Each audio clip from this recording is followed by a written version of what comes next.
Have you heard the news that Google has now created their own Android podcasting app? In this episode of Podcastification, I'm going to walk through the app and give you my review.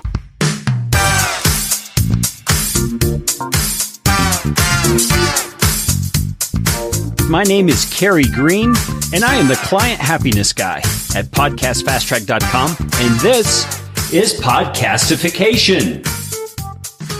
Podcastification is all about you, teaching you how to podcast, how to put into practice the best practices that I and my team have learned in working with hundreds of clients. You are going to podcast better from listening to this show. If you like what you hear on Podcastification, please just hit the pause button, swipe to the sharing function on your app, and share this episode with somebody you know will benefit. And if you'd like to get in on more Podcastification goodness, you can do it by subscribing to our Podcast Optimizer email series, and I promise you, you won't get lots of junk. You'll just get one actionable email a week. Go to podcastfasttrack.com/optimizer. That is enough of that kind of stuff. Let's get you podcastificated right away. All right, we've all heard about Google Podcasts, the new podcast app from Google that enables Android users to have kind of a default app for podcasts, but it's not really default. So in this episode, I want to kind of review the Google Podcast app. And I'm doing this both in audio and video. The video is going to actually show you the process of finding the Google Podcast app, but I'm going to try to describe it for those of you who are listening in audio only so that you can kind of visualize what's going on as well. Now, I am demonstrating this on my Android tablet, not on a smartphone, but the process will work just the same on a smartphone. The way that you've got to get started is to go to Google itself. And here on my tablet, I've got Google open, and I'm going to go to the search box, and I'm doing all this one-handed because I'm holding the camera. And I've already typed in, you can see right here, it says Podcastification Podcast. That's my podcast. I am going to search for it in Google. So you can do this with your podcast. Search for your podcast. So I'm going to tap on that. It's going to bring up the results.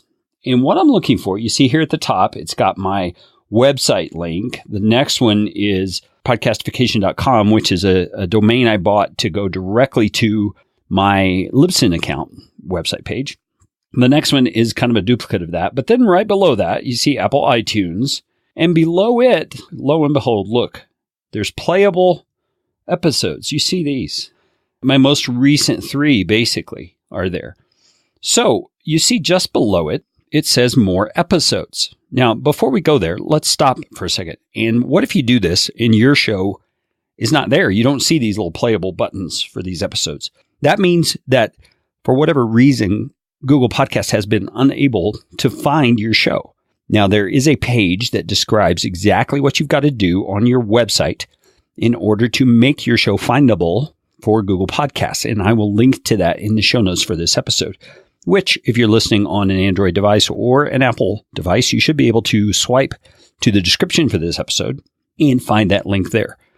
What we're going to do now is, now that we have found the playable links for some of the episodes, so we're going to go to this more episodes option and tap on it. And what you're going to see is this is the actual Google Podcasts app that has come up. Now, obviously, because I'm on a tablet, it looks a little bigger than it normally would. But you can see it says here that I'm subscribed. That's because I've already come to the Google Podcasts app before. And you see right there at the top, you see the logo, the top left corner, it says, see your subscriptions here. You probably won't see that if it's the first time you are finding your show on the Google Podcasts app. And so what you're going to do is just tap on that icon right there, that logo. Okay. And what it's going to do is pull up the podcast app itself inside. And here you can see what I've subscribed to. And here at the top, it says, get the Google Podcast app in the Play Store for quick access. I'm going to say get the app because what I did previously was I subscribed to this on my Android phone, not on this tablet. And so the actual podcast app is not on this tablet. And I'm glad for that because now I can demonstrate it to you. So I'm going to say get the app. And the funny thing is, when you go to the Google Play Store and you find the Google Podcast app, like those of you watching can see here, you can install it. But what I've been told by the powers that be at Google is that what that's actually doing is that is just installing the icon onto your system so that you can access this more easily. So that's good news, because from now on, I'm not going to have to go searching for my podcast to find it in Google Podcasts. I will just have the app. So I'm going to open the app now that it's installed, and look, it goes right back to the page I was on. It's not any different than what I saw before. And here I'm subscribed to 3 podcasts. These are all 3 my podcasts because I was just kind of experimenting and playing around. I knew I could find them. I knew I could probably get those in here pretty easily. So I did. And so first, you see, it's got a section here called For You, and it's showing new episodes of podcasts that I've already subscribed to. So there are the brand new episodes of those 3, the last 3 that have published on those. You see the dates on the one and episode 111 on the other one. That is one tab. You see another tab here is In Progress. So if I tap on that, it's going to show episodes that I have begun listening to on this podcast app. And remember, it's the Google Podcast app that is reflecting here, not other apps I might be listening on. And it shows that to be in progress. Now, if you look right here, you can see the actual progress bar shows this episode has already begun playing. It's just not completed. And so there's a little bit, trying to get it in focus there. There we go. There's a little bit of gap there showing I've begun to play, and all of the dark circle shows how much is left to play. So there's an episode that's already in process being played. And then there's a downloads tab. So I can tap on that. It will show any audio that I have actually downloaded to this device. And you see here, I haven't downloaded any. So then let's go down below that. Here, just like in Apple Podcasts or any other podcast player, it has a section where it's showing me other podcasts. It shows top podcasts, which is, Joe Rogan, stuff you should know, TED Radio Hour, all the big names that you typically see in these top podcast listings, and then trending podcasts. So these are ones that others are listening to pretty commonly right now. See, there's some interesting, there's No Such Thing as a Fish, Story Pirates, things I've never heard of. So that's kind of cool that they've got some in there that are not so well known. And in each of these, you can swipe and see others to the sides. So it's got a pretty good search or discovery tool here in this sense. Same thing down here on trending podcasts. Now you can also just scroll up and you'll see top podcasts in society and culture. And then below that, top podcasts in comedy. And you can tell this is kind of web-based because the app itself is scrolling very similar to a web search would. Top podcasts in recreation, top podcasts in technology, in arts, in business. So you can find what you're looking for. Now let's just take the business category here. And like I said, I haven't done all of this before. So I'm going to tap on business up here and see if it will actually open up all of the podcasts in business. It's not doing so. So we're going to have to explore a little more. If you look up at the top of the app, you see there is a search function, a little spyglass kind of a thing, where I can type in maybe a keyword or a particular podcast name that I know. So let me just put in a keyword and let's see what happens. I'm going to type in podcasting to see if my particular show that is about podcasting, called Podcastification, which you're listening to now, actually shows up. So I'm going to search and we're going to see what comes up. Okay, so Joe Rogan came up, Pat Flynn came up, and it's just giving me those two. That's kind of, and then down here is a section for show results. So as I scroll through this, I'm realizing that either my show is not optimized for the word podcasting, which is ridiculous because it is, or it's pulling from something else. Now you see, here's the Audacity to Podcast, which is about podcasting. It's Daniel J. Lewis's show. There's Ask the Podcast Coach from Dave Jackson. So, and here is the Podcast Engineering Show with Chris Curran. So they have theirs optimized in some way that I don't, that they are showing up in this result and my show is not. So that gives me a little bit of homework to do here. All right. So let's get away from something as niched as that and get rid of podcasting here. I'm going to type in something like social media, and I'm going to make it a little more specific and say marketing. And we'll see what happens. Okay. So it's bringing up the Gold Digger podcast. It's bringing up Perpetual Traffic by Digital Marketer. And then down here, The Science of Social by Buffer, Digital Marketing Podcast. So that topical search was very accurate. Look at all these options that are very much what it was I was searching for. So that tells me that my show was not optimized well. And my guess is both the show title, the author tag, perhaps the description, all need to be a little more clear and intentional about using the keywords that I'm wanting to optimize for, which is things like podcasting, podcaster, podcast coach, podcast consultant, those kinds of things. Now, we've kind of searched through everything that is obvious. So I'm going to go backward a few steps back to the main page here where my subscriptions are and those kinds of things. And notice I can subscribe on any of these. I'm just going to take the example of stuff you should know. I'm going to click on that and show you that once you select a podcast, you have the option up here to subscribe. And so then when you open this up in your podcast app by using the icon that's now on the desktop, because of our install, that will be one of the shows that is shown up here in my subscriptions if I were to subscribe to that. Now, there's one other thing that's not quite as obvious, and that's the menu, which is up here in the top right, the three little dots that we're beginning to see on apps as the menu. And you can see I can edit my podcasts, I can change the settings, and I can send feedback about the app, which I think is very helpful. So let's see what it does when you edit your podcasts. Okay, so it shows my 3 podcasts, no other options on the page. So here, you notice it's got a little dot in the top left of each one. I'm just going to tap on one of those, and it has enabled me to select it, and I can delete. Okay, that's the only option I have on the whole screen is to delete. So when it means edit, it means remove the podcast or don't remove the podcast. Okay, so I'm just going to go back a screen, go back to that menu, and we're going to try the next option, which is settings. Okay, let's check out the settings. What kind of settings are there in here? I can remove the completed episodes, or I can remove unfinished episodes. And it looks like I can choose the time frame. I can do it after 24 hours on the remove completed episodes. I'm going to tap that and see what my other options are. So I can choose after 24 hours, after 7 days, or never. So it's kind of limited in the options. Some podcast apps, you can set the actual limit. So I'm going to say okay on that and just leave it as it is. Then up here, remove unfinished episodes. I'm going to tap on that. After 30 days, after 90 days, and never. Again, kind of limited in what you're allowed to do, but at least there's something there, okay? So now I'm going to go up here to the menu again and check that last option, send app feedback. See, because I'm already in settings, so that's the only option I have. So I'm going to get out of settings real quick and go back to see the send app feedback. It's bringing up a feedback page, a feedback form. I can include a screenshot and a log of what's been happening, so that I can describe my feedback, and then it's going to include a log from the app so the developers can look at it and see what happened technically. But it's also going to show a screenshot to show physically, or visually rather, what's happening on my screen at the time that the problem occurred. And then it's like an email program. You can just send it up there, okay? I can also choose the email. See right over on the right, there's a selector. I can choose the email that I want to send that from. It defaulted to my Gmail because remember, Android is Google, and so that's how it happened there. So let's go into an actual show. Let's choose podcastification, and we'll look at the options. You see, I'm subscribed. It has my description, has available episodes, and you see here's a little drop down, expanded, to show more of my description. Then I have the available episodes. Let's see what the options are there. Obviously, there's a play button to the right of each one.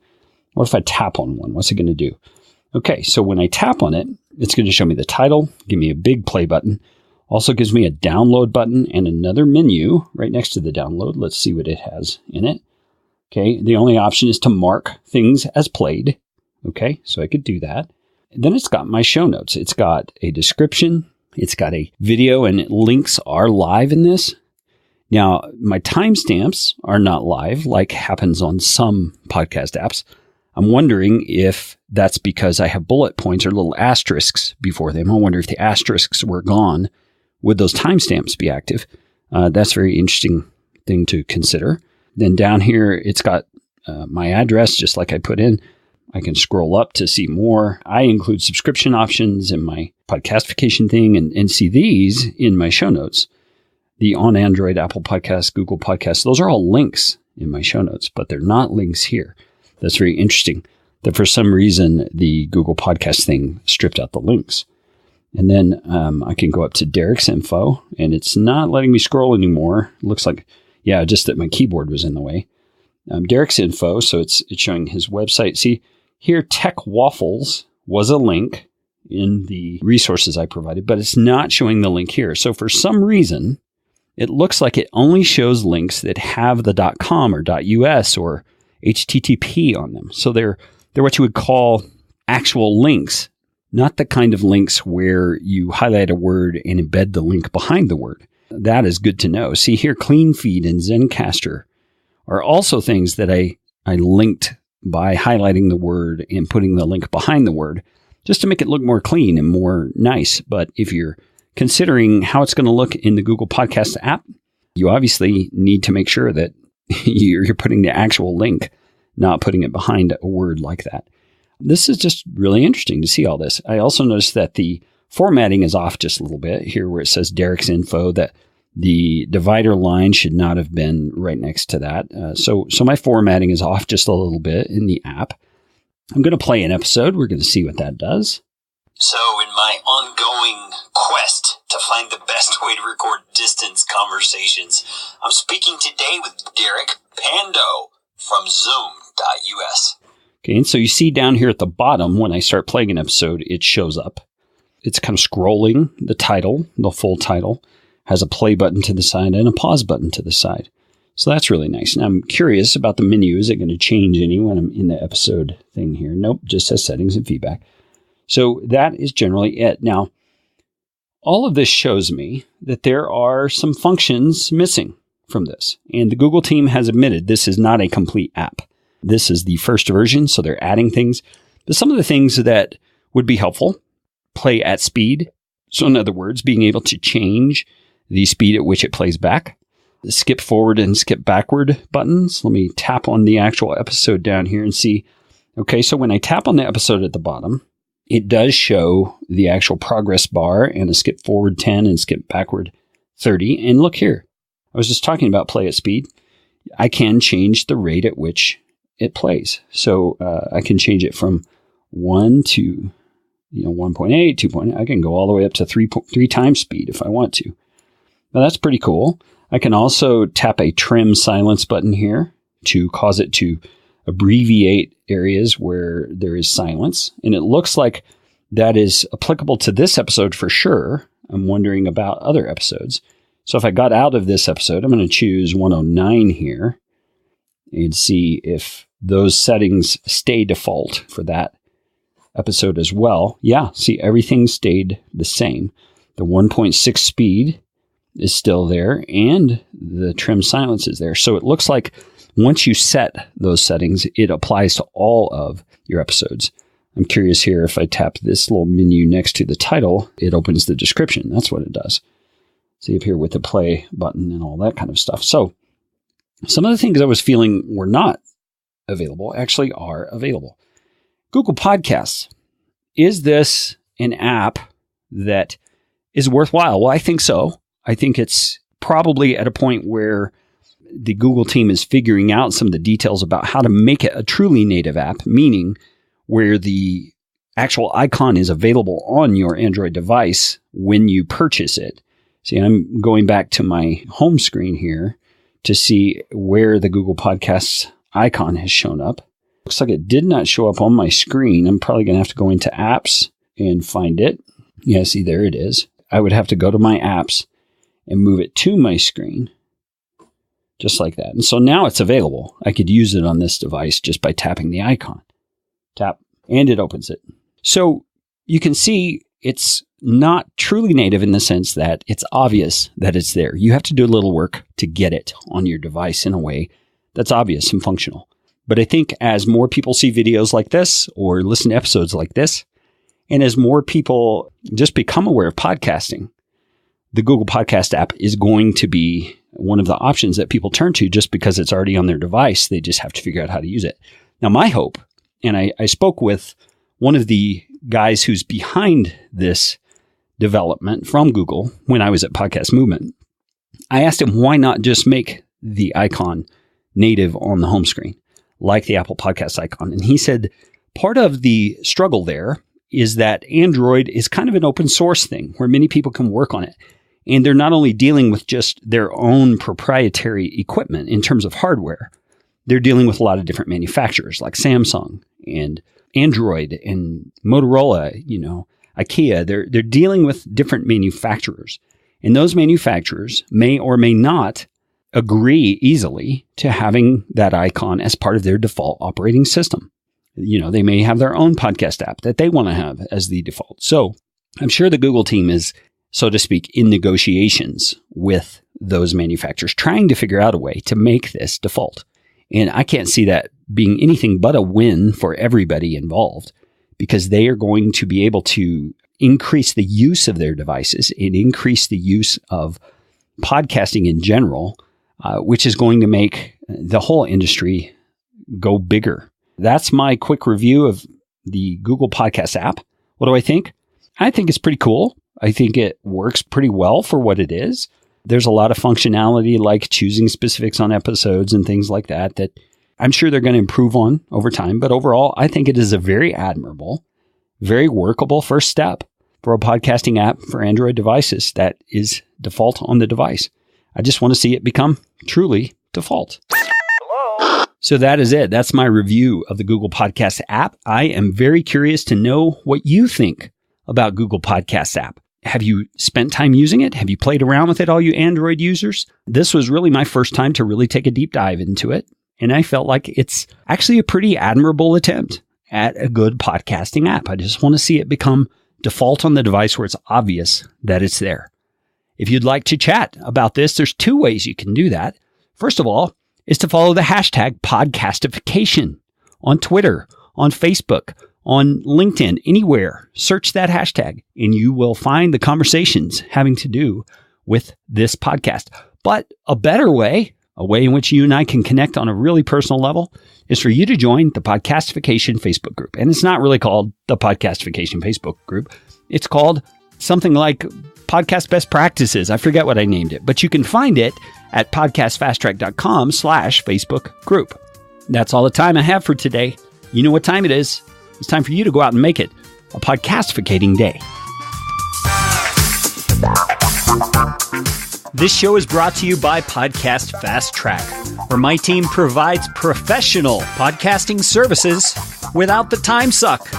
Full production, editing, and show notes all in one monthly subscription package. You can find out more at podcastfasttrack.com. Now go out and make it a podcastificating day.